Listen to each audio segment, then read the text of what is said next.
Magical paint brush. Viram नाम का छोटा सा गांव था। यहाँ सब कुछ था। लोगों के पास अच्छा काम, खेती, पैसे, अच्छा घर। पर यहाँ एक परेशानी हमेशा रहती है। यहाँ हर दिन बारिश होती है। अब आप कहेंगे इसमें परेशानी क्या है? परेशानी की बात यह है कि लोगों के पास अच्छा घर तो था, मगर उस घर पर कोई रंग टिकता नहीं था। रोज बारिश पड़ने की वजह से यहाँ के घरों के रंग खराब हो जाते थे और जितनी बार वो कोशिश करते रंग करने की, बारिश की वजह से सब पानी में मिल जाता। इसीलिए इस गांव में रंग लगाने वाला कोई भी कारीगर आना पसंद नहीं करता था। कई कारीगरों को यहाँ लाया जाता, पर वो सब यहाँ से भाग जाते। किशन काका गांव वालों से कहता है, अरे, आज मैं शहर से एक बहुत अच्छा कारीगर पकड़ के लाया हूँ। उसे इस गांव के बारे में कुछ नहीं पता। हम उसकी अच्छी खातिरदारी करेंगे तो हमारा काम कर ही देगा। हाँ हाँ, हम उसे खिलाएंगे पिलाएंगे फिर काम करवाएंगे, तो वो इस बार हमारे घरों को रंग कर ही देगा। चलो चलो। सब गांव वाले रंग लगाने वाले कारीगर को बहुत खिलाते पिलाते हैं। उसकी अच्छे से खातिरदारी करते हैं। कारीगर बहुत खुश हो जाता है। कारीगर गांव वालों से कहता है, अरे वाह, आपका गांव तो बहुत अच्छा है। कितनी खातिरदारी की है मेरी। एक बूढ़ी काकी बोलती है, हाँ बेटा, बकरे को हलाल करने से पहले तो खिलाते पिलाते ही है ना। क्या? अरे कुछ नहीं कुछ नहीं, तुम काम शुरू करो, चलो। कारीगर बहुत खुश होकर रंग लगाने का काम शुरू करता है, तो बहुत अच्छे से सारे घरों को रंग लगाता है। रंग लगाते हुए बोलता है, आपके गांव में बहुत अच्छी धूप निकलती है। सारा रंग अच्छे से सूख जाएगा। तब बूढ़ी काकी कहती है, ये 4 पल की चांदनी है बेटा, फिर अंधेरी रात होने ही वाली है। मतलब? अरे कुछ नहीं कुछ नहीं, तुम काम करो जल्दी। कारीगर ने अपना काम आधा ही खत्म किया था कि बारिश हो गई और सारा रंग खराब हो गया। अरे, ये क्या बारिश! मेरी पूरी मेहनत खराब हो गई।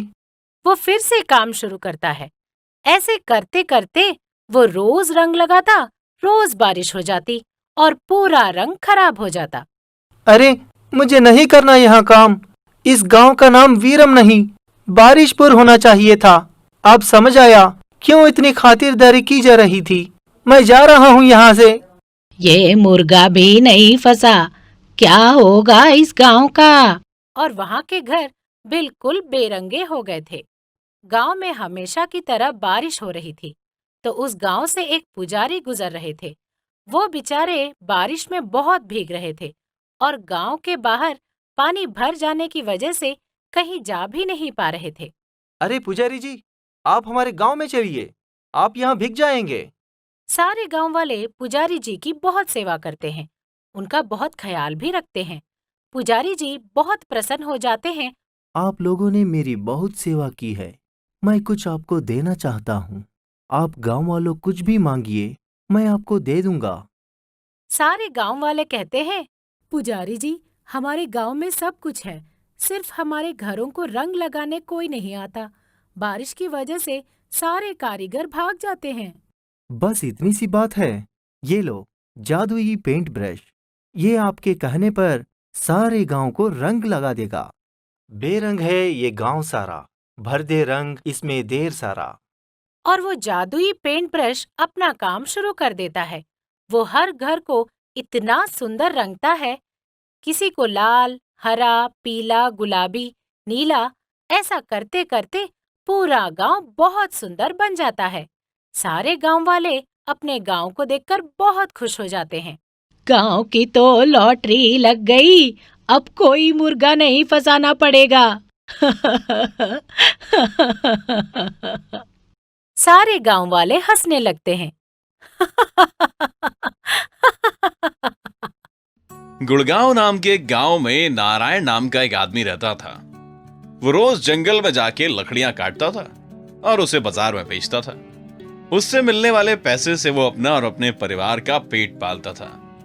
ऐसे ही एक दिन नारायण जंगल में जाता है और एक पेड़ को काटने लगता है। तभी अचानक उसकी कुल्हाड़ी टूट जाती है। हे भगवान, ये क्या हो गया? मेरी तो कुल्हाड़ी टूट गई। अब मैं लकड़ियां कैसे काटूंगा और अपने परिवार का पेट कैसे पालूंगा? मेरी कुल्हाड़ी वापस जोड़ दो भगवान। रोते हुए वो इस पेड़ के नीचे बैठ जाता है। तभी वो देखता है कि उसकी कुल्हाड़ी हवा में है और धीरे धीरे जुड़ रही है। नारायण ये सब देखता ही रहता है और कुल्हाड़ी उसके सामने जुड़ जाती है। लेकिन ये सब देखकर वो बहुत डर जाता है और कहता है, कौन है? क्या कोई भूत है क्या? अरे बाप रे, भूत भूत भूत! देखते ही देखते नारायण बेहोश हो जाता है। थोड़ी देर बाद उसे होश आता है और उसे एक आवाज आती है, उठो बालक, इतना डरो मत, मैं कोई भूत नहीं हूं। कौन है? कौन बोला? कौन है यहाँ पे? नारायण उठकर पेड़ के आगे पीछे और आजू बाजू देखता है, लेकिन उसे कोई और नहीं दिखता। तो वो फिर नीचे बैठ जाता है। तभी नारायण को फिर से आवाज, डरो मत मित्र, तुम मेरे पास ही बैठे हो, मेरी छांव के नीचे। नारायण फिर से उठकर देखता है और बोलता है, अरे कौन है? ऐसे छुप छुप कर क्यों बात कर रहे हो? सामने क्यों नहीं आते? अरे मित्र, मैं तुम्हारे सामने ही खड़ा हूं। तुम अभी जिस पेड़ के नीचे बैठे हो, मैं वही पेड़ बोल रहा हूं। अरे ऐसा कैसे हो सकता है? कोई पेड़ भी भला बात कर सकता है क्या? मैं एक विशेष पेड़ हूं मित्र। भगवान ने मुझे जादुई वरदान दिया है, इसीलिए मैं बात कर सकता हूं। यह देखकर नारायण उस पेड़ के पास बैठ जाता है और बोलता है, हे जादुई वृक्ष, मैं गरीब आदमी हूं। रोज जंगल से लकड़ियां काटकर बाजार में बेचता हूं और अपने परिवार का पेट पालता हूं। लेकिन आज मेरी ये कुल्हाड़ी टूट गई, लेकिन तुमने इसे जोड़ दिया। अब मैं लकड़ी काट सकता हूं। नहीं मित्र, मैंने तुम्हारी कुल्हाड़ी ठीक कर दी। अब मैं तुमसे विनती करता हूं कि तुम लकड़ी मत काटो। ये क्या कह रहे हो वृक्ष? अगर मैं लकड़ियां नहीं काटूंगा तो अपने परिवार का पेट कैसे पालूंगा? तुम नाराज मत हो मित्र, तुम चाहो तो मैं तुम्हारी मदद कर सकता हूं, लेकिन उसके लिए तुम्हें मेरी कुछ बातें माननी पड़ेंगी और शर्तें भी। जादुई वृक्ष, मैं आपकी प्रत्येक शर्त मानूंगा और हर बात भी। ठीक है, तुम अपनी आंखें बंद करो और जब भी मैं बोलूंगा तभी खोलना। ठीक है भगवान, ऐसा ही करूंगा। तुम्हारे पास लोहे की कुल्हाड़ी है, लेकिन मैं अब तुम्हें सोने की कुल्हाड़ी दूंगा। लेकिन इसके लिए तुम्हें मुझे वचन देना होगा कि तुम कभी भी मुझे नहीं काटोगे। अगर गलती से तुमने मुझे काट दिया तो आज तुमने जो भी मांगा है सब गायब हो जाएगा। लेकिन हे वृक्ष, अगर मैं पेड़ नहीं काटूंगा तो लकड़ियां बेचूंगा कैसे और पैसे कहां से कमाऊंगा? इसके लिए तुम्हें रोज मेरे पास आकर उस सोने की कुल्हाड़ी को यहां रखकर पूजा करनी पड़ेगी और तुम्हें जो चाहिए होगा उसे मांगना पड़ेगा और बस वो तुम्हें मिल जाएगा। ठीक है वृक्ष मित्र, मैं आपको वचन देता हूं। उसके बाद नारायण रोज सोने की कुल्हाड़ी लेकर जंगल में उस जादुई पेड़ के पास आता और जो उसे चाहिए वो ले लेता। ऐसा करते करते नारायण कुछ ही दिनों में एक बड़ा सा घर का सामान और जो भी चाहिए वो सब मांग लेता है। काफी दिन बीत जाते हैं। एक दिन नारायण जंगल में अपने मित्र वृक्ष से मिलने आता है। तभी उसे कुछ लोगों की बात करने की आवाज आती है। नारायण उनके पास छुप जाता है और उनकी बातें सुनता है। नारायण बातें सुनकर वापस अपने वृक्ष मित्र के पास आता है और कहता है, अरे मित्र, वो लोग तो डाकू हैं, किसी बैंक से रुपए लूट कर आए हैं। बाप रे, ये तो अपराध है। मैं एक काम करता हूं मित्र, मैं पुलिस की गाड़ी की आवाज निकालता हूं, तुम उन पर नजर रखना कि वो क्या करते हैं। नारायण एक झाड़ी में छुपकर उन पर नजर रखता है।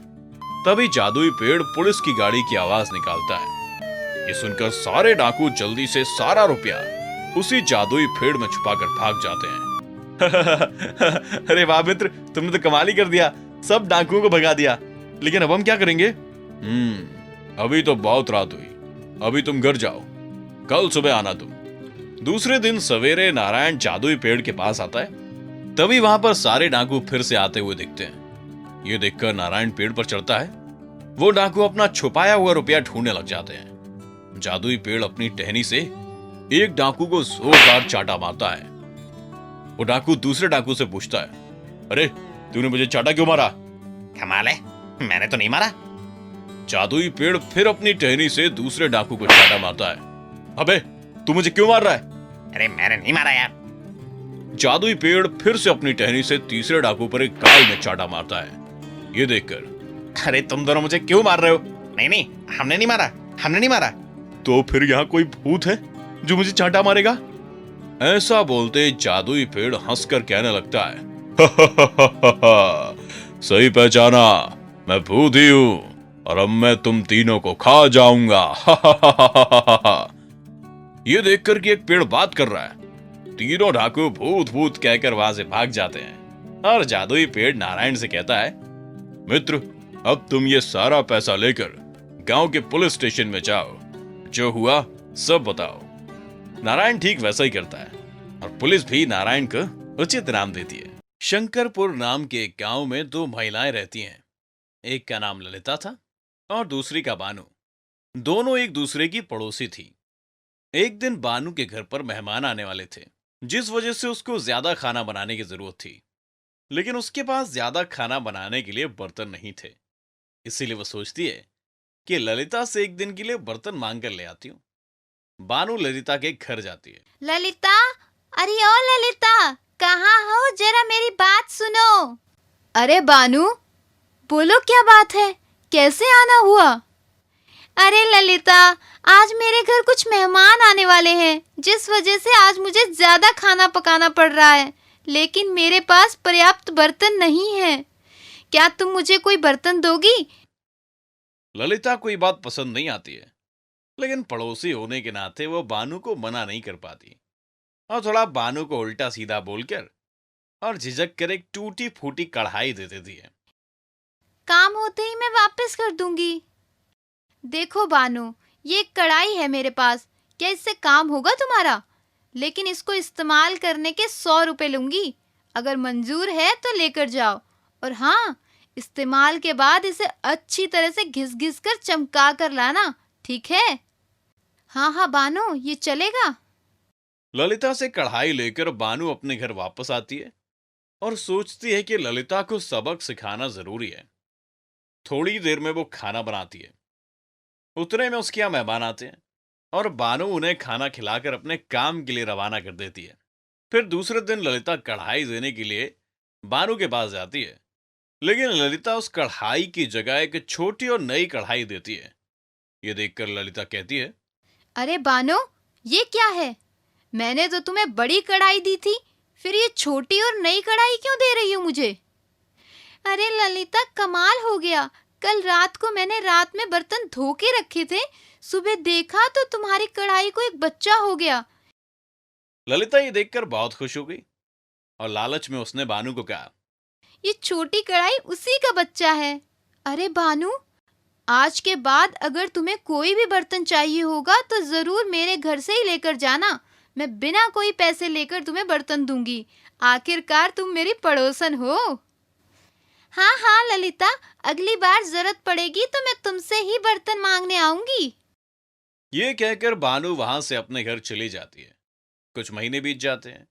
बानू को पता चलता है कि उसके घर फिर कोई मेहमान आने वाले होते हैं और उसे खाना बनाने के लिए वापस बड़े बर्तन की जरूरत पड़ने वाली है। ये सोचकर बानू फिर से ललिता के घर बड़ा बर्तन मांगने जाती है। ललिता देखती है कि बानू उसके घर आ रही है। ये देखकर वो बड़ी खुश होती है। अरे बानू, आओ आओ, कैसे आना हुआ? क्या बताऊं ललिता, मेरे घर और कुछ मेहमान आने वाले हैं और जैसा कि तुम जानती हो, मेरे पास ज्यादा खाना बनाने के लिए पर्याप्त बर्तन नहीं है, इसलिए तुमसे बर्तन मांगने आई हूँ। ललिता बड़ी खुश हो जाती है। भानु को घर के अंदर बुलाकर उसे चाय और नाश्ता भी करवाती है और पूछती है, बोलो बानू, कौन सा बर्तन दूं?